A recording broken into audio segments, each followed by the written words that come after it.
If you think the first car on this list is the obvious choice, you're wrong. And if the last one doesn't make at least one BMW owner uncomfortable at a red light, I'll retire my torque wrench. Every weekend in America, someone walks into a dealership and finances a $35,000 SUV to commute alone with a gym bag and unresolved childhood dreams. And today on Old Man Garage, I'm giving you 4 used sedans under $20,000 that are faster, cheaper to own, and built to outlast the crossover craze by at least 100,000 miles. I've spent over 20 years under cars, not behind a sales desk. I've seen what survives, I've seen what drains bank accounts, and I'm counting down 4 sedans that embarrass SUVs in performance, ownership cost, and long-term reliability. Stay with me, because the third car has a specific engine code that separates bulletproof from why is my mechanic buying a boat? Let's start with one that nobody brags about, but everybody who owns one quietly wins. Number 4, Toyota Camry V6, model years 2019 to 2020. I know. You just pictured beige paint and a driver who leaves the blinker on for 3 miles. Stay with me. About 3 years ago, a 2019 Camry XSE V6 rolled into the shop with 92,000 miles on it. The owner apologized like something had to be wrong. We lifted it up.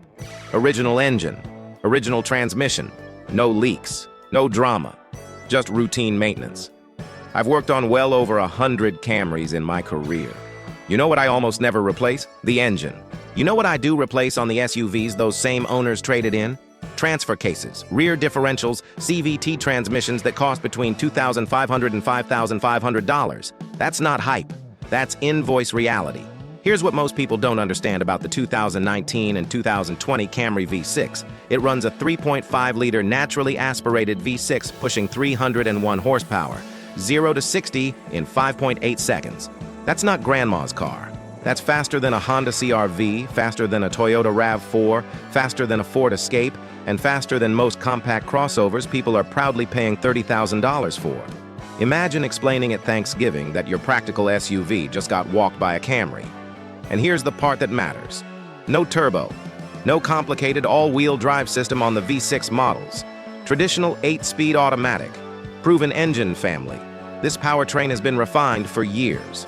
There are documented fleet cars that have gone well beyond 300,000 miles. I personally know of Camry hybrids used in rideshare fleets crossing 500,000 miles on original powertrains with basic maintenance. That's not luck. That's engineering consistency. Now let's talk money, because feelings don't pay repair bills. Average annual maintenance cost hovers around $450 per year. Over 10 years, you're looking at roughly $4,500 to $5,000 total. Compare that to mid-size SUVs that routinely average $700 to $900 per year once they age out of warranty. That difference adds up to several $1,000s over ownership. That's vacations. That's investments. That's not handing your mechanic a Christmas bonus you didn't plan on. Common issues? Oxygen sensors around $300. Wheel bearings if you ignore road noise for 6 months, like most people do.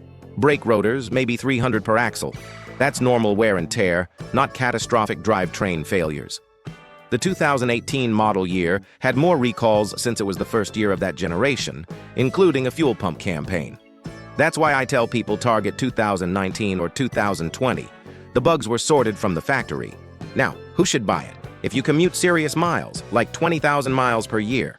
If you want something that will not leave you stranded in the Target parking lot. If you want V6 power without luxury brand repair bills, this is it. Who should skip it? If you need all-wheel drive with a V6, because the Camry only offered AWD on the 4-cylinder. If you're looking for rear-wheel drive oversteer therapy, this is not your drift missile. It's stable, it's planted, it's grown up. But here's the punchline. The Camry will likely outlive your auto loan, your extended warranty, and possibly your patience with traffic. It's not flashy. It's not trying to impress anyone. It just works. And sometimes in the car world, it just works is the ultimate flex. And if this one already surprised you, the next car on this list is going to make at least one SUV owner question their life choices at a red light. Quick pause. If you know someone financing a 3-row SUV to haul exactly 0 children, send them this video right now. And hit like so YouTube knows we're trying to save America from unnecessary roof rails. Next up is a sedan that mechanics secretly respect, And dealership sales managers don't love comparing on paper. Number 3, Mazda 6, model years 2018 to 2021. This is the car people ignore because the badge doesn't scream status, and that's exactly why it's dangerous value. A 2019 Mazda 6 Grand Touring rolled into my shop last year with 64,000 miles. The owner thought something was wrong because, and I quote, "It feels too nice for what I paid." She bought it for $16,200. We inspected it front to back. Original suspension, original engine, no leaks, no warning lights. The only thing it needed was tires. That was it. I've seen luxury SUVs with half the mileage asking for control arms and electronic gremlins like they're ordering appetizers. Here's why the 2018 to 2021 Mazda 6 holds up. The base engine is a 2.5-liter Sky Active, naturally aspirated 4-cylinder. Timing chain, not a belt. That means you're not staring down an $800 to $1,000 timing belt service. It uses port injection, so you're not fighting heavy carbon buildup on intake valves like some direct injection-only engines. Mazda has been refining this platform for over a decade. Properly maintained, this engine will happily chase 250,000 to 300,000 miles without drama. Now, if you want spice, the 2.5 turbo version in those same years makes up to 250 horsepower on premium fuel and 227 on regular. More importantly, it pushes 310 pound-feet of torque at just 2,000 RPM.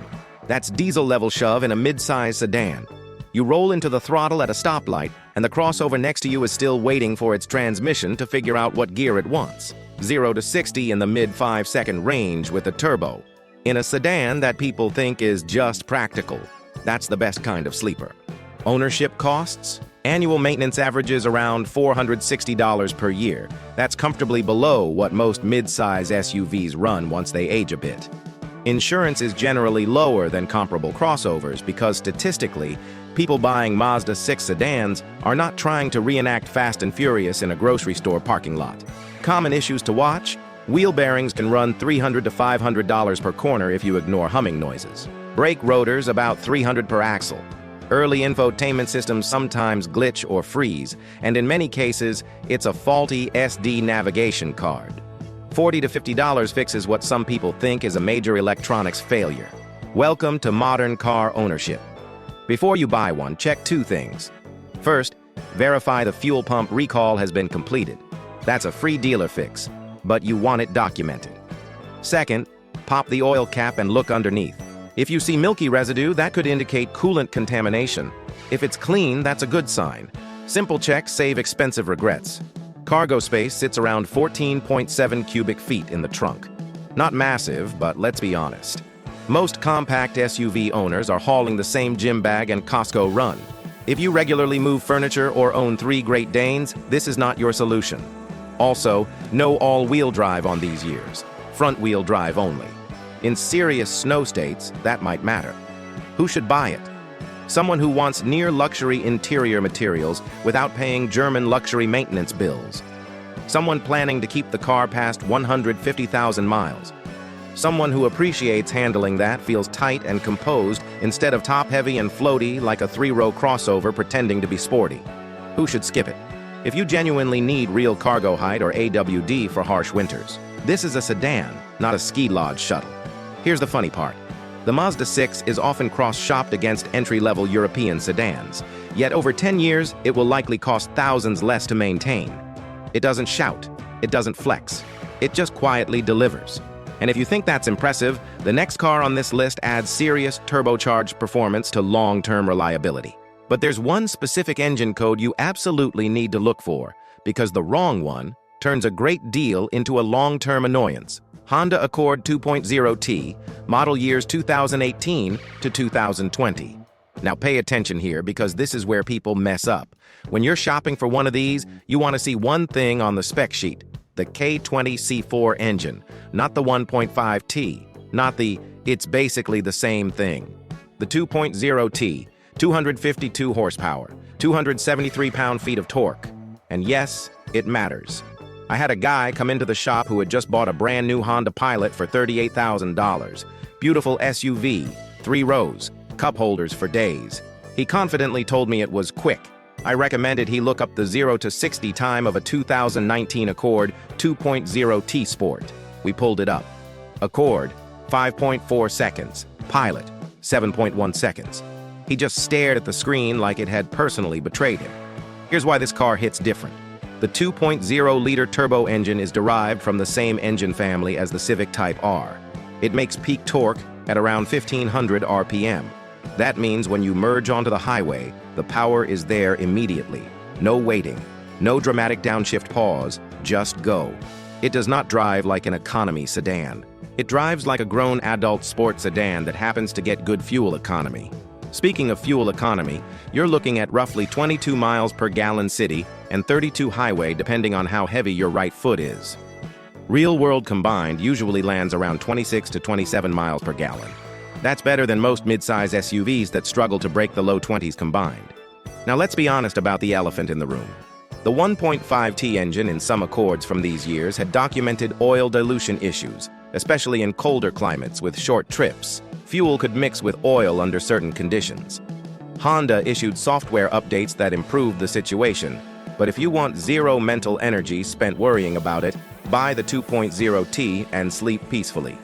Maintenance costs average around $500 to $600 per year long term. Over 10 years, you're roughly in the $5,000 to $6,000 range total. That's still well below what performance-oriented SUVs cost once warranties expire. And unlike many crossovers, you're not dealing with an AWD system, rear differential service, or extra drivetrain components that eventually want attention. Trunk space? 16.7 cubic feet. That's larger than most mid-sized sedans. I've personally seen people load coolers, luggage, sports gear, and still close the trunk without playing Tetris. Meanwhile, compact SUV owners are folding seats to fit the same stuff because cargo height doesn't always equal usable space. Common issues? Not many dramatic ones on the 2.0T routine wear items. Brakes, tires, maybe the occasional sensor. The 10-speed automatic transmission in these years has proven to be solid when maintained. And if you're lucky enough to find a manual version from those years, buy it and protect it like it's a rare species. Who should buy it? Someone who wants performance and reliability in one package. Someone who enjoys driving but doesn't want European repair invoices. Someone who wants to merge onto the freeway without planning it like a military operation. Who should skip it if you need all-wheel drive? The Accord in these years is front-wheel drive only. If you live in extreme winter conditions and insist on AWD security, this might not check that box. Also, if you're looking at the 1.5T and you only do short cold weather trips, reconsider. Here's the thing. The Accord 2.0T is what happens when practicality and performance shake hands and agree not to be boring. It's fast enough to embarrass plenty of SUVs. It's spacious enough for daily life, and it doesn't require luxury brand money to maintain. But if you think that's the peak of fun on this list, the last car is the one that makes mechanics grin and dealership managers start sweating. It's rear-wheel drive, it's twin-turbo. And it was engineered with help from someone who used to build German performance legends, Kia Stinger GT, model years 2019 to 2021.